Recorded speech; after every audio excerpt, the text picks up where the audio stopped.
Good morning, dear students. In the last video, we have seen the energy factor and randomness are the two different factors which are responsible for the driving force to happen the reaction in the spontaneous forward manner. Now, let us see here few conditions when both energy factor and randomness which favors the forward reaction. So first condition is if energy factor is favoring forward and randomness is also favoring forward, then driving force will be the summation of energy factor and randomness, and spontaneous forward reaction is possible. Here you can see the arrows. You see the magnitude of arrows, right? See, here I have written. Here, arrow shows direction of the reaction, whether forward or backward. This is the forward, this is the backward. And its length shows the favoring magnitude. Favoring magnitude, that means here the energy factor and randomness both are showing the same magnitude, and that's why the summation is showing the larger length of the spontaneous forward reaction. Now let us see in the second condition. Here the energy factor shows the favoring of forward reaction, whereas randomness shows the favoring of backward reaction. But here the length is more, here the length is less. Magnitude is different. So the driving force is more directed towards the forward reaction, and so the reaction will be spontaneous and forward. The third condition is energy factor is reversing, that is backward, and randomness is more, so driving force will be spontaneous in forward direction. Here the favoring forward and backward both are of equal magnitude. That means the driving force is neither forward nor backward, and now the reaction has attained the equilibrium and the driving force becomes 0, where forward and backward are same, that is the equilibrium position. The fifth condition is energy is in forward but randomness is in backward, where the randomness magnitude is larger than the energy factor. So, driving force will be influenced by randomness, and it will try to, or there is the possibility to have the backward direction reaction, that is reverse reaction. Feasible in the backward direction. Feasible, it means possibility, chances are there. Sixth vector is energy is in backward favoring, randomness is in forward favoring, but backward favoring is larger extent, so driving force will be, that means the reaction of direction, the force of the reaction direction drives towards the backward and the possibility is towards the backwards. So these are the few conditions in the relation of energy factor and randomness where they will drive the reaction. Overall tendency as driving force for a spontaneous process may also occur due to some other reasons, and that is the minimum energy or maximum randomness. And due to this minimum energy and maximum randomness, the results in driving force will also exist with some certain cases, and the case one is when exchange of heat is completely 0. Then randomness will decide the spontaneity of the reaction, and when randomness is absent, that means the enthalpy or heat exchange will decide the spontaneity of the reaction. So in the last to last video I told that both this factor, energy factor and randomness, are independent of each other. They are not worried for each other. So here we can see if enthalpy is absent, randomness will decide. If randomness is absent, enthalpy will decide.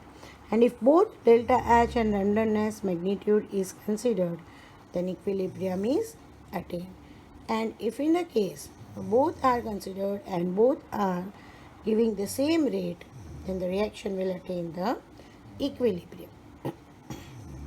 So, to consider the spontaneity or spontaneous process of the reaction, how far they are in the forward or reverse reaction, that measurement is to be done.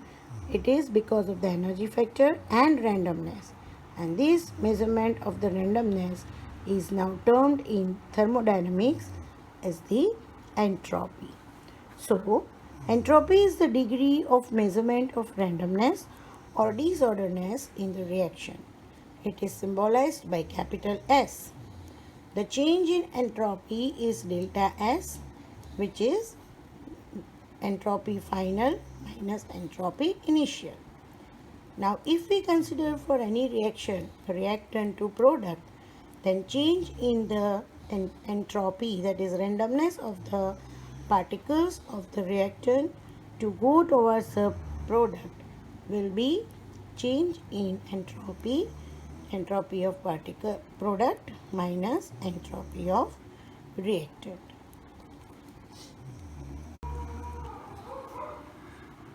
Mathematical definition of entropy. It is defined as integral of all terms involving heat exchange divided by the absolute temperature during each infinitesimal small change of the process carried out reversibly at constant temperature.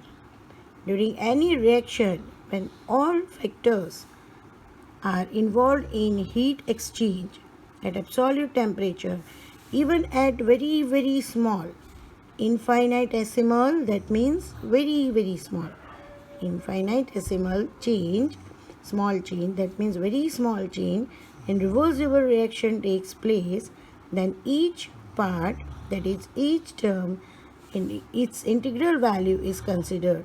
Integral value, that means from the initial to the final.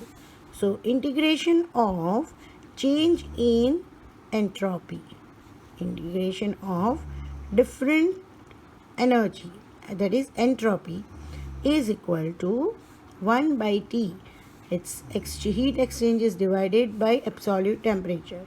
So, integral change in heat in the reverse reaction divided by T is considered as entropy.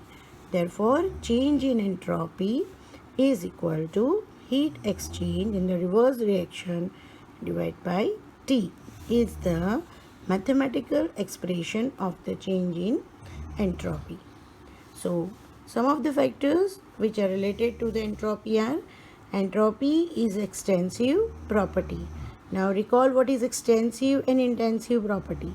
Certain properties which are in the relation of the mass and which are not in the relation of the mass. So this is the difference of extensive and intensive property. Which are in the relation of mass are extensive, not relation in the mass are intensive property, which we have already discussed in the very earlier videos of this chapter. Liquid state has higher entropy than solid, and gaseous state has higher entropy than liquid. As I told, entropy is the measure of randomness, and compared to liquid and solid, liquid has more intermolecular space. Compared to gaseous and liquid, gaseous has more intermolecular space. So because of the intermolecular space, the result of randomness is more, and that's why the entropy is more. Increase in the temperature will also increase entropy, because if the temperature increases, the kinetic energy of the particle increases, and because of that kinetic energy is in the relation of the motion of the particles, and motion, it means they will start move from one place to another. That is the nothing but randomness, and if randomness increases, it means entropy is increases. So what is the unit of entropy? For 1 mole, change in entropy is equal to heat exchange in the reverse reaction divided by temperature. So heat exchange measured in joule for 1 mole and temperature, so joule per Kelvin into mole or joule Kelvin inverse mole inverse. Now spontaneity on the basis of entropy.